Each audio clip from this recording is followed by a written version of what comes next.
Oh, wag ka nang mag-i-strike. Tandaan mo, maging mabuting ball python ka. Tiray.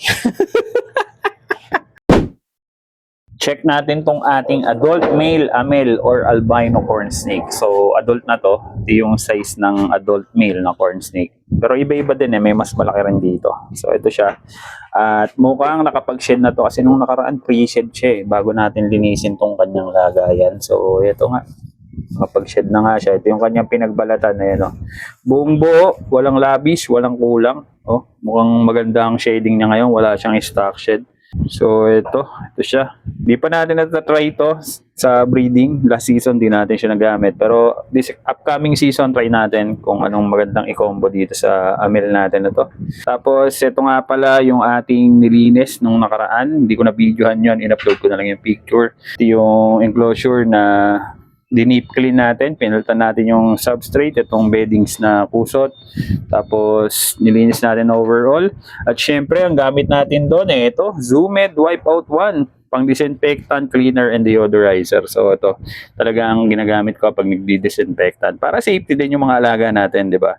Syempre alaga natin yan, lab na lab natin yan.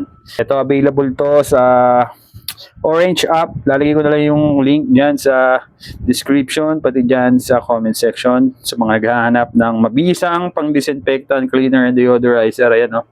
Zoomed Wipeout 1. Yun, baka naman kahit sticker lang, di ba? Next video natin, papakita ko sa inyo kung paano gamitin to. At marami pa naman tayong lilinisin dito. Hindi lang naman ito yung nilinis natin nakaraan. Dalawa yun eh. Kasi na-short din ako sa kusot, kaya dalawa lang yung nalinis ko. Pero yan, lahat lilinisin natin yan. At nga pala, wala pala tong tubig at medyo mainit na naman ang panahon natin ngayon. Tapos na yung tag-ulan. Pero maambon-ambon pa rin. Lagyan natin to ng tubig. So ito, lagyan muna natin ng malinis na water galing Pasig River para makinom na siya. Panigurado uhaw na to. Kasi nung nilinis din natin tong water bowl niya para malinis, di ba? Parang bagong new clean. O, di ba? Ayan, uhaw na uhaw siya. Oh no, ho, boy. Sorry na. So, yan yung ating adult male. Mamaya papakainin natin yan. Dito naman tayo sa ating dalawang 2-ball python. Check na rin natin to. Bali, ang pag-check ng mga alaga, mga kahabi, madalas ginagawa yan. No? Part yan ng hobby natin, ang ginagawa natin. Part yan ng reptile keeping. Kaya huwag nyo kakalimutan i-check palagi yung mga alaga nyo. Lalo pagka may init ang panahon, kailangan nila ng malinis na water para makainom sila at di sila ma-dehydrate. Kaya ito, i-check natin tong ating mga ball python. Dalawa lang naman ball python natin dito eh. Yung galing kay RKL Exotics. So ito yung ating NGYB asphalt na male. Tara, silipin natin. At ayun na nga. Pag-check natin wala nang tubig, dry no. Tapos puro beddings na rin tong kanyang water bowl. Kaya tanggalin na natin. Ayan, lagyan natin to. Palitan natin ng bago yung tubig. Lagyan natin ng bagong tubig yung kanyang water bowl. Nalilito na eh. At ito yung ating male na NGYB asphalt. So ayan, mabait eh. Diba, mabait ka. So, and panigurado, gutom na rin to. Kaya mamaya papakainin natin to. Tapos check na rin natin na yun, may poop siya. Ayan, may poop. Wala akong dalang tweezer pero tanggalin natin yung poop. Wala akong tweezer. Okay? At ito na nga, kumuha na ako ng tweezer, pati lagayan ng poop. Tanggalin natin yon. Spot clean lang tayo. So, pag spot cleaning, ganito lang. Pag na-spatan mo yung poop, di kunin mo, tanggalin mo. Buo naman yan eh, kaso huwag mong durugin. Ayan, natuturog. Naghihiwa-hiwalay. Wala kasing forever. Yan, tanggalin lang natin yan.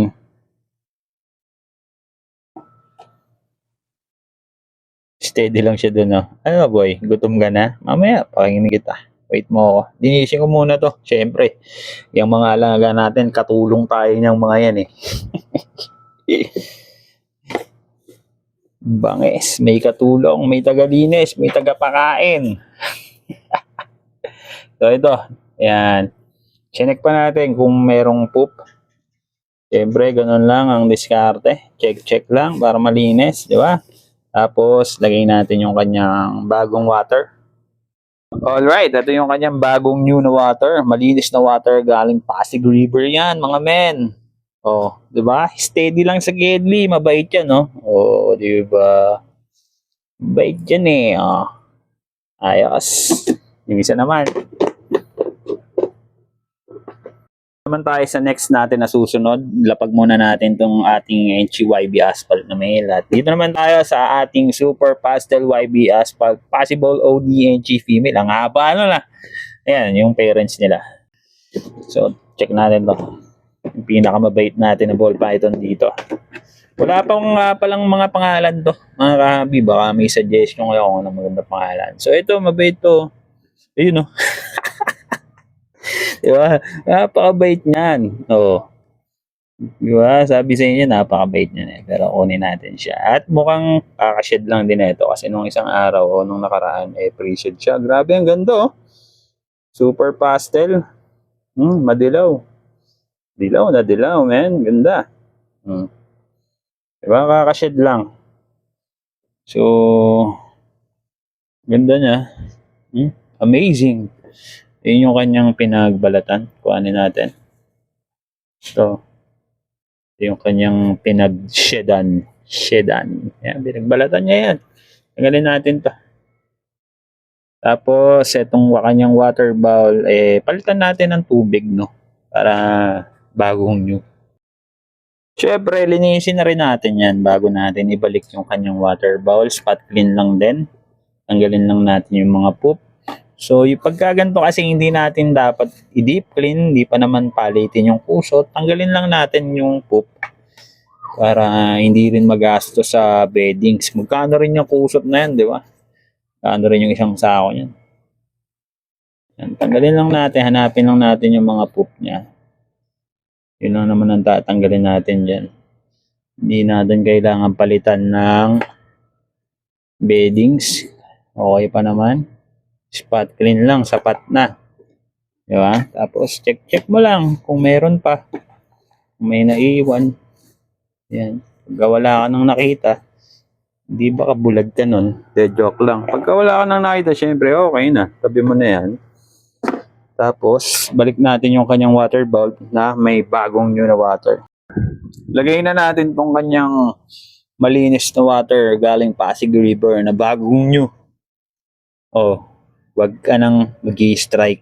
Tandaan mo, maging mabuting ball python ka. Tiray.